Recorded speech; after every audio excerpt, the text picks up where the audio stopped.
à tous, très content de vous retrouver dans cette première vidéo de mon retour en 2024. Et ça fait déjà 10 ans que la chaîne existe. Incroyable. Pour cette première vidéo, on va parler d'une statue, d'un diorama, plus exactement, de Spider-Man versus Dr Octopus. Donc un diorama, qu'est-ce que c'est? C'est une mise en scène dans une statue qui représente, là ça va être un combat par exemple, et cette statue est absolument incroyable, vraiment incroyable. Vous voyez le plateau monté actuellement et vous voyez les pièces. Comme ça paraît pas, mais vous allez voir qu'une fois montée, c'est une statue qui prend pas mal de place, et c'est pour ça que j'ai fait l'îlot central, justement, c'est pour pouvoir caser cette statue et pouvoir tourner à 360 degrés autour, car vous pouvez la regarder dans tous les angles.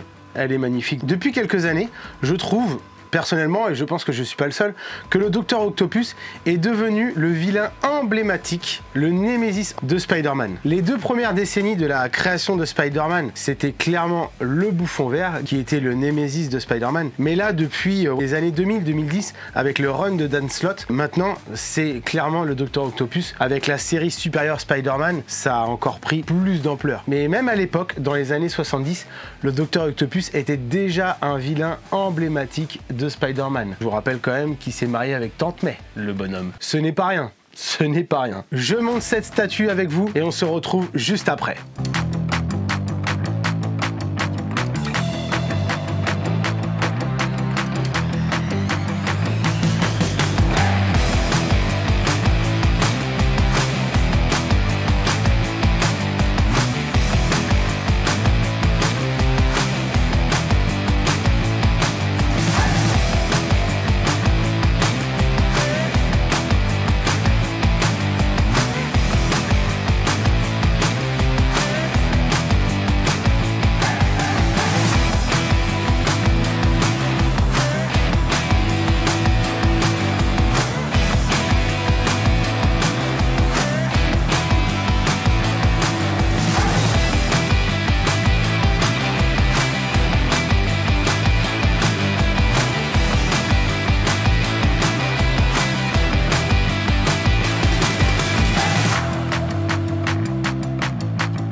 Et voilà le travail. Alors comme vous pouvez le voir, je vous avais pas menti, c'est une statue qui prend vraiment beaucoup d'ampleur. Pour vous dire, le plateau au milieu en bois, j'ai fait un 80 sur 80 cm. Et déjà les tentacules sont au bord ici, et le pied de Spider-Man est au bord. Elle rentre pile poil dedans. Donc déjà en largeur, voilà, on a déjà un 80 cm. En hauteur, je vais pas calculer, mais je pense que on est aussi à 80 cm, facile. Et puis là, les tentacules, même celle-ci, c'est pas comme si elle partait toute droite, elles s'élargissent comme ça pour revenir sur Spider-Man. C'est un diorama qui prend énormément de place, dû surtout aux tentacules de Dr Octopus, mais voilà la mise en scène quoi. Elle est juste incroyable. Quand je l'ai vue, j'ai tout de suite sauté sur l'occasion. Alors le Dr Octopus a une tête alternative, elle est encore dans le carton parce que je la trouve vraiment pas belle. Alors c'est la coupe au bol de l'époque, donc celle d'origine. Donc moi qui suis plutôt dans le vintage et qui aime bien les bonnes choses de l'époque, et ben là pour le coup non, pas du tout. La tête est très mal faite. Octopus, elle lui fait une tête dégueulasse, elle est vraiment pas belle. Je la sortirai pas. Cette statue est vendue également avec un deuxième Spider-Man complet en costume noir. Pareil, c'est dans la boîte. Ça sert à rien que je les laisse traîner dans la collection. pour les abîmer. Elles traînent dans leur boîte d'origine et c'est très bien comme ça. Le Spider-Man noir, moi je suis beaucoup moins fan. Moi l'emblématique c'est quand même le costume classique rouge et bleu. Et en plus là il est en mode damage. Et il y a également une autre tête de Spider-Man avec le masque complet. Mais pareil, dans la boîte parce que pour moi il fallait absolument cette tête là. Parce que le costume est tout en damage. Donc là sur le tête masquée on a juste 3 griffes sur le côté. Faut mettre cette tête là sur cette statue là. Il n'y a pas photo. C'est comme ça pour moi qu'il faut la représenter, quoi. Elle est absolument incroyable. Beaucoup d'ampleur, beaucoup de dynamique. Là, je pense que la dynamique est à son point maximal. Par contre, clairement, il faut la place, voilà, pour la caser. Et puis, bah, rien de mieux qu'un îlot central pour pouvoir l'exposer.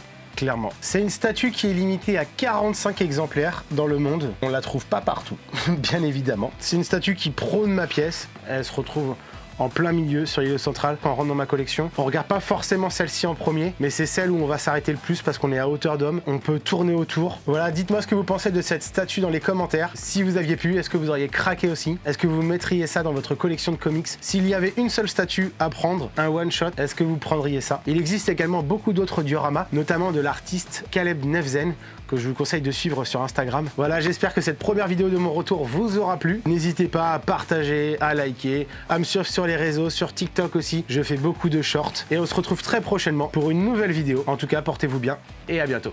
Ciao!